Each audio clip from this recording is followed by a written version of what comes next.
Bienvenue à tous dans votre nouveau numéro de récap de l'actualité sur Niamey Info. À la une cette semaine, le mercredi 20 août 2025, la Direction générale de la protection civile a annoncé que les fortes pluies enregistrées au Niger ont déjà fait 56 730 sinistrés à travers le pays. Au total, 7 754 ménages ont été touchés par les inondations qui ont également causé la mort de 47 personnes. Le bilan officiel souligne 339 villages et quartiers répartis dans 78 communes et 46 départements.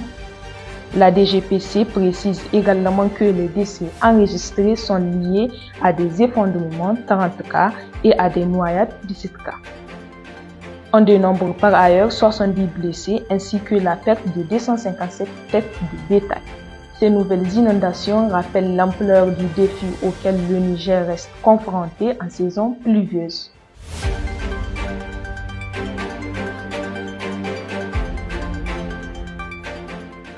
Sur un autre volet, l'ancien Premier ministre Choguel Kokala Maïga a été mis sous mandat de dépôt le 19 août 2025.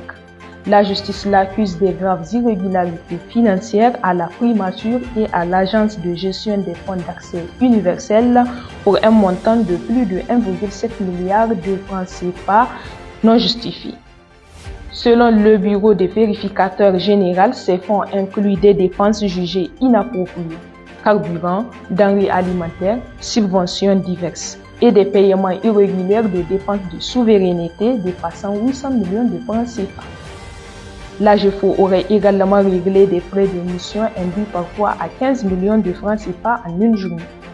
Autoproclamé clarificateur de la vie publique, Choguel Kokala Maïga devra désormais répondre devant la justice de ce qui est présenté comme l'un des plus gros scandales de ces dernières années au Mali.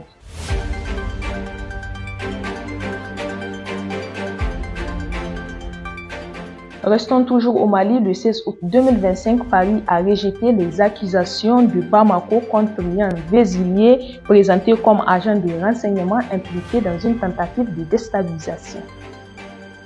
Le Quai d'Orsay affirme qu'il s'agit d'un employé dûment accrédité de l'ambassade de France à Bamako et exige sa libération immédiate. Cette affaire s'inscrit dans un contexte de relations très tendues entre le Mali et la France depuis 2021, marqué par la rupture des accords militaires entre les deux pays et le rapprochement de Bamako avec la Russie et le groupe Wagner.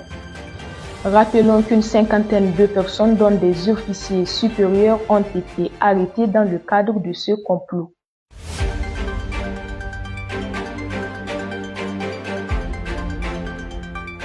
Enfin, dans la rubrique culture de cette semaine, la photographie est bien plus qu'un art visuel au Niger. Elle est mémoire, miroir et langage universel complétant l'oralité et offrant un espace de créativité et de dialogue avec le monde. Aujourd'hui, entre héritage et modernité, la photographie s'impose comme un outil d'identité, d'authenticité et de fierté. Les photographes nigériens portent une responsabilité: raconter leur société autrement.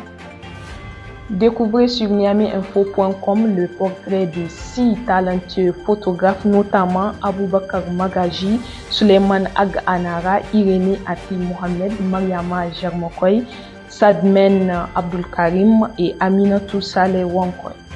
Ils posent un regard unique sur le Niger d'aujourd'hui.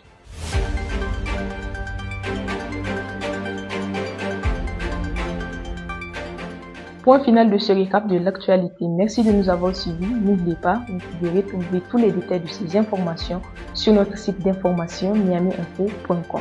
Vous pouvez également nous suivre sur nos pages Facebook, TikTok, Instagram, X ou encore sur notre chaîne WhatsApp.